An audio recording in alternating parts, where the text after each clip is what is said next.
Hey folks, welcome back. Grab your coffee, your fuzzy socks, or whatever keeps you comfortable when we dive into this thrilling news. Thrilling like a roller coaster that you really don't want to be on. I'm Ryan, also known as Cap, and today we have a big alert. Yep, it's so big it deserves its own theme song. We're talking about some super important changes that the VA is cooking up. You know, the kind of changes that make you want to curl up with the dictionary because it's that exciting. We're talking about tinnitus, sleep apnea, and mental health rating criteria. I've got the scoop on their final action date. Think of it as a countdown clock, but without the bomb, just bureaucracy. But wait, this isn't just a public service announcement. No, I've got a little nugget of gold for you. And it's what you should be doing right now to avoid getting blindsided by these changes. Spoiler alert, you can't just wait around until this becomes a problem. But don't worry, I'll tell you exactly what you need to do so you're not like, oops, I guess I should have listened to that charmingly sarcastic YouTube video. Talking about me. So here's the deal. Tons of veterans have been asking me, hey, what's up with those VA changes? Are they happening? Should I be doing something or just eating Doritos while I wait? And honestly, I didn't have much of an update until now. A magical weekend email gave me a heads up, and here I am, saving the day. I went digging around the VA website, got lost for about 15 minutes because, let's be honest, the website is just a digital jungle. But eventually, I found the answer. And here it is, my friends. Get your confetti ready because the action is set for April 2025. I know, not quite the cliffhanger you expected, but let me break down what that means for you. Beyond marking it in your calendar and circling it 1,000 times in bright red. Now, let me show you a website you didn't know you needed, but now you can unsee. Here's the rating schedule, the cheat sheet to your benefits, if you will. I'm just pulling up this lovely web page that looks like it hasn't been updated since 1985. And plot twist, it probably hasn't. So scroll, and here we are. April 2025. No exact date yet, but we have the month, which is enough to start panicking, or better yet, preparing.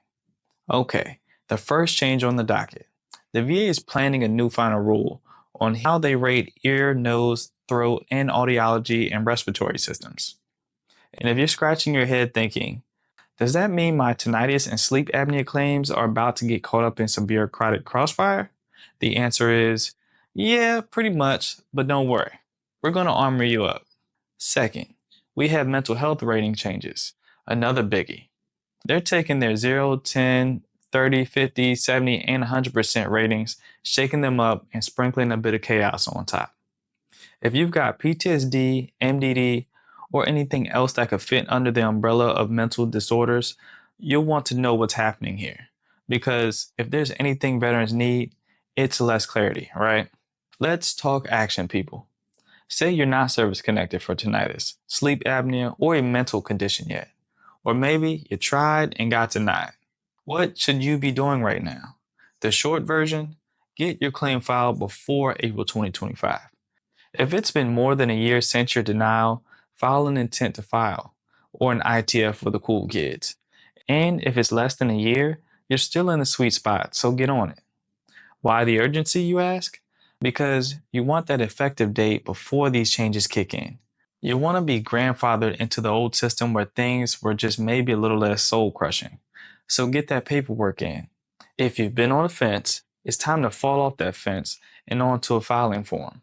If you're already connected, you're probably like, hey, are they coming for me? Are they trying to cut my benefits? First off, take a deep breath. The short answer is no. They're not looking to play catch me if you can with your existing benefits. You're grandfathered in. However, if you come back and ask for an increase, well, just be ready for one of those changes to apply. It's kind of like when your favorite restaurant changes the menu. You might still get what you love, but they might just slap on an extra $5 fee because why not? Now, if you're sitting there thinking, I should probably do something right after this kid's soccer game or that cheerleading practice, I get it. I really do. But April 2025 is going to be here before you know it. And You don't want to be that guy or gal saying, oops, I should have listened to Cap. So here's the game plan. Don't procrastinate. Get that intent to file ready. Line up your Nexus letters, speak to your doctors, write your claims, and get it all ready now. Because guess what? The VA is going to change whether you like it or not, and it's better to be ahead of it. If they go ahead and scrap this thing in 2025, hey, we can all laugh about this and celebrate with a few extra beers. But until then, let's not take any chances, okay? If you're still watching, bless your heart. And getting your rating is just as important as maintaining it. This next video explains 5 things to avoid that cause veterans to lose their benefits.